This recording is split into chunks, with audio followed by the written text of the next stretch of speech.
This is a piece that I wanted to play when I was really little. I can remember the very first time I ever heard it. It was played by one of my teacher's more advanced older students at our Saturday morning sessions. She used to do these Saturday morning sessions in her big house with lots of her students there, doing clapping and practical musicianship and bits of theory and things.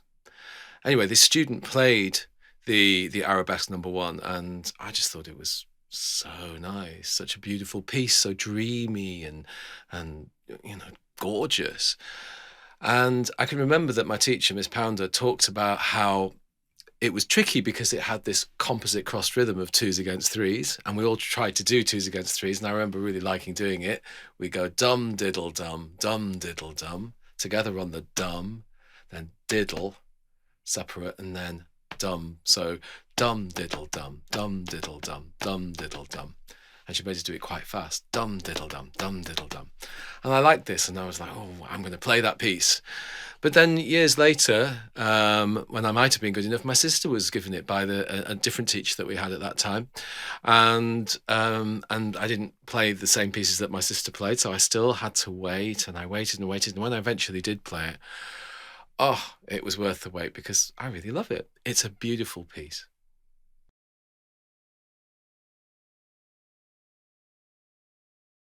So the style of this music by Debussy is very probably typically French from the time in some ways because other composers like Fauré and César Franck, people like that, were similarly sort of opposed to the Wagnerian style of chromaticism, which is very sort of intense and full of angst.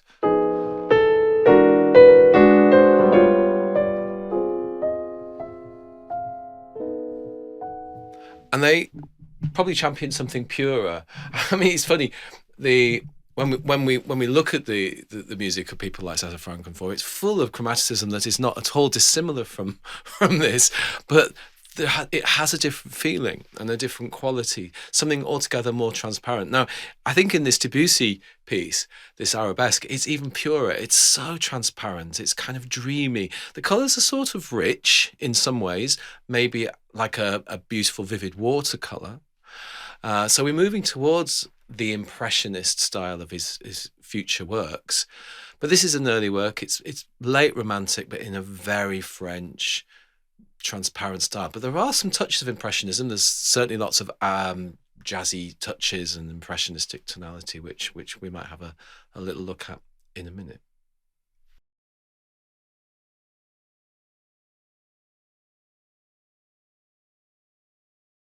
So rhythmically, it needs to be very flowing, this kind of wave-like rippling quality. At least that's what I think. This kind of fluid, flowing, rippling.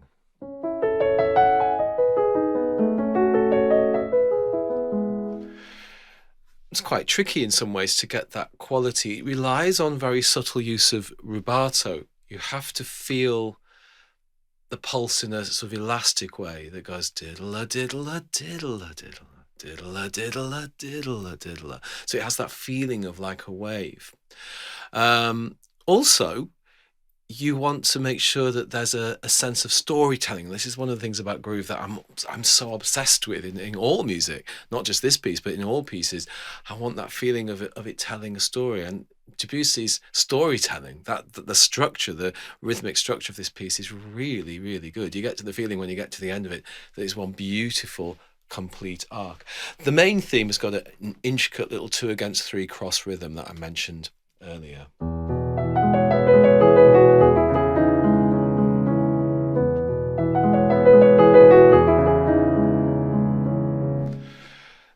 So I like it to be played like that, very precise and clean, but still with that flexibility. But I want to hear all that intricate little detail. So it's quite fast in a way because of the cross composite rhythm, the polyrhythm thing. But I don't want to play it too fast and make it kind of vague. A lot of performances I think are a bit smudgy and maybe a bit too fast.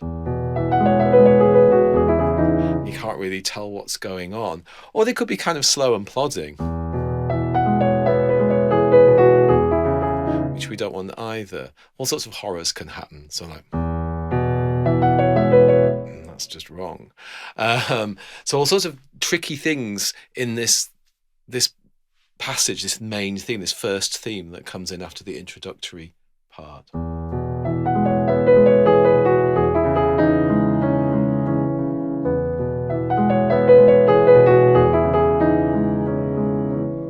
So I want it to be stable yet flowing, a stable groove that has a stretchiness to it. And this way you can get this lovely liquid feeling to the rhythm. And of course that contributes to the texture of the music sounding transparent and a little bit watercolor. So that fluid rhythm is very, very important to me.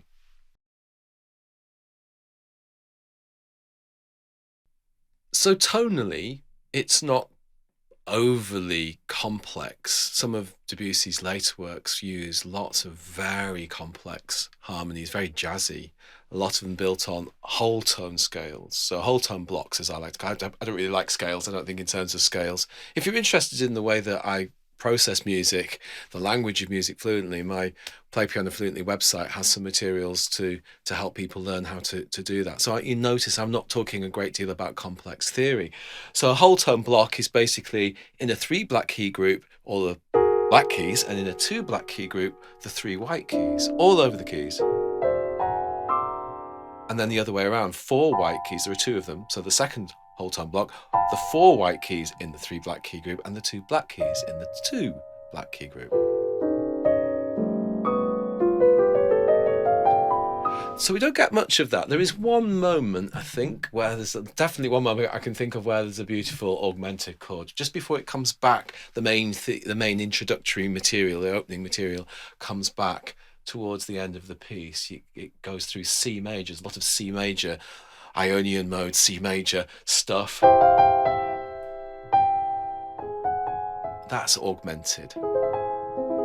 So that's built on the whole tone mode. But there's not a lot of that kind of truly impressionist stuff. None of these sort of kind of Debussy-like stuff that we get later in the second book of Preludes and lots of other pieces. What we do have is lots of added notes, these auxiliary notes within a chord. So you might get a chord like that.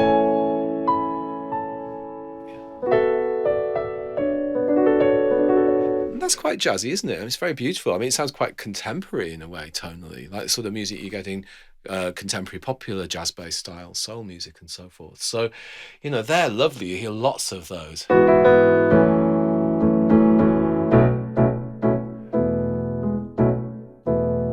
mean, that's very sort of contemporary sounding, isn't it? So, and that's because of the added notes. And again, there's nothing too crazy in terms of added notes, nothing really fruity, but just enough to give it this kind of slightly jazzy, slightly impressionistic feel.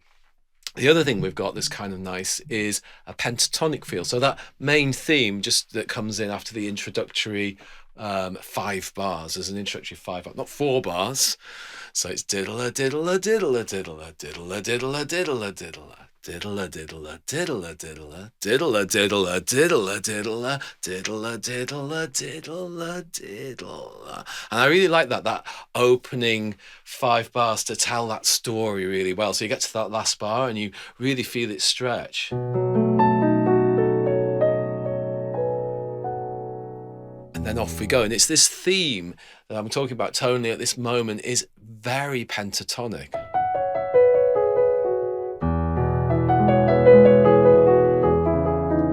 Very pentatonic feel to it. Debussy was kind of interested in I suppose kind of world music. I mean, nowadays we'd probably call it cultural appropriation and think a bit ill of it, but I think for his time he was quite progressive to be so interested in other forms of music. The gamelan, he was interested in the Indonesian gamelan, and so he was interested in expanding his musical vocabulary, and the pentatonic may not be so radical, and certainly in terms of what we think of now in the vocabulary of music, it's not such a radical departure from what was being done at the time, but it gives it this certain kind of earthy, slightly exotic quality. We get it again at the end, the very end.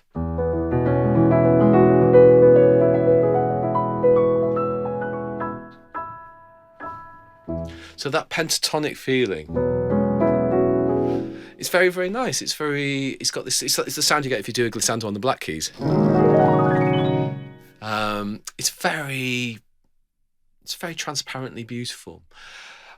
There's one other thing that I find fascinating in the tonality, where you get this effect of two blocks sort of almost combining together. So you have, when I say blocks, I'm talking about harmonic blocks.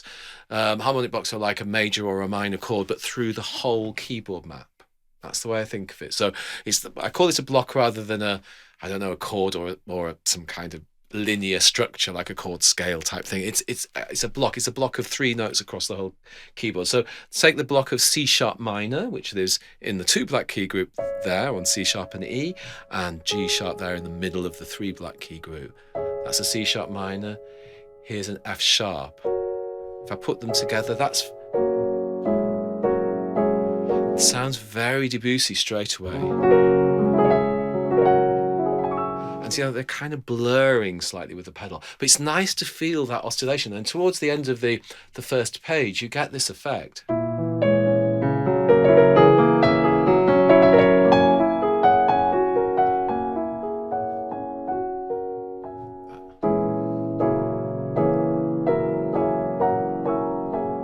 So it's not really one block, it's 2 blocks blurring together. So the roots are moving. Sometimes the root is that one, sometimes the root is back to that one again. And it's a beautiful effect. It kind of goes like this, and yet at the same time there's a kind of static quality or stillness to it that's really beautiful. And I think this gives it this slightly impressionistic, transparent quality to the tonality.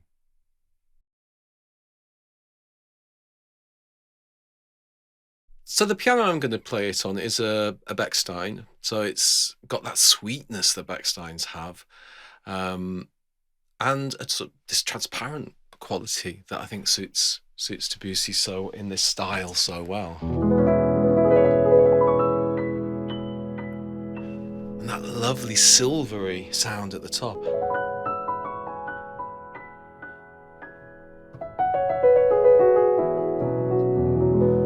Just improvising there on that pentatonic sort of pattern that Debussy uses in it, and it's so beautiful, isn't it?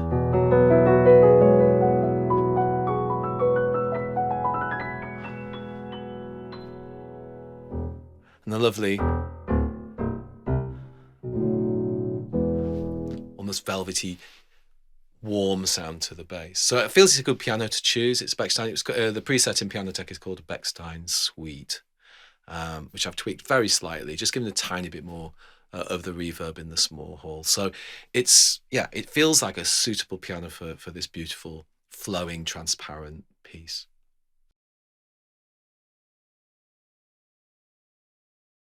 So now I'm going to look at some of my highlights, some of the moments in this piece that I find particularly gorgeous. So the first thing is the introduction itself, the first 2 bars of the introduction that just do this falling from A through G sharp minor, through F sharp minor, and then settling on the home block of E, like a feather bed.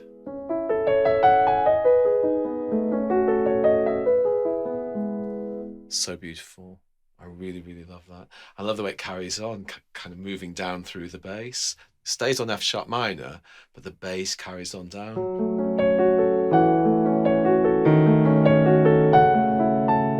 And then this kind of achily dreamy feeling that we get on the B block with that added 7th. Stretching, and then off we go with the theme. I love that opening. It's just delicious for me. It's just so beautiful. And then the second, I love the first theme. It's so beautiful with the pentatonic. I mentioned that, but I also love the second theme when the introduction comes back and we get this second theme.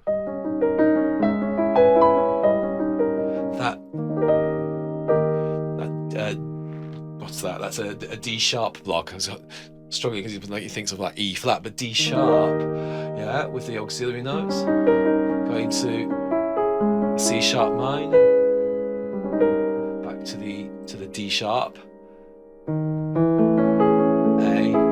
B, F sharp minor.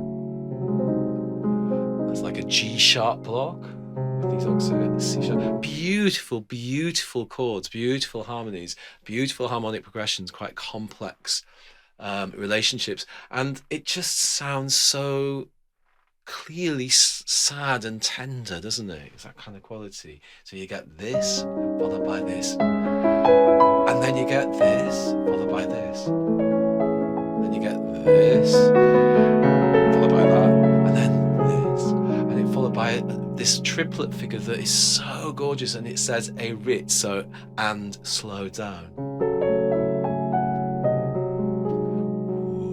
And then it goes back to normal tempo on this D block, resolving onto an E block with auxiliaries, and you get another slowing down triplet figure.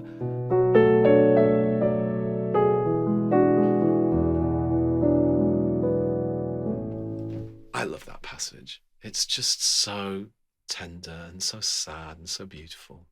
I also love when we have this middle section. In the first part says tempo rubato un peu moins vite, which means flexible timing, flexible rhythm, a flexible groove, I would say, and a little less quick, un peu moins vite. I think it's got to have this kind of funny swooshy feeling. It's got to go da da da dee da da da da dee da ba da da da da yeah. That kind of that's the feeling of it sort of leaping and then slowing down. Again, you just have to feel it inside, but I'll show you what I mean. It's like it helps if you kind of slow down through the previous bar, so. And then and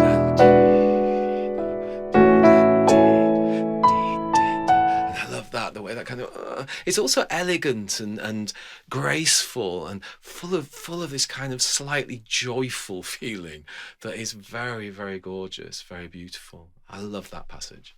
I really love the contrast between, on the next page, on the, what's that, the fourth page, where it says risoluto. So that risoluto passage has gone back to Italian rather than French terms. And I think it's because it's Ionian mode. It's that kind of colonial thing. I think Debussy had a sense of humor about sort of old musical feelings that he would sometimes bring into his music deliberately. So it feels very sort of like risoluto, and it goes...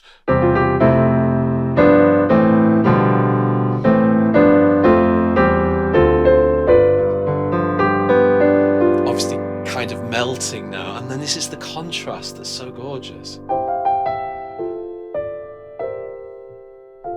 That's so simple, just that dominant seventh, that B flat, and then of course we get that augmented, and that's really beautiful. And it takes us back. It's like a wormhole, so it takes us back to again. So we escape from that kind of pompous resolute through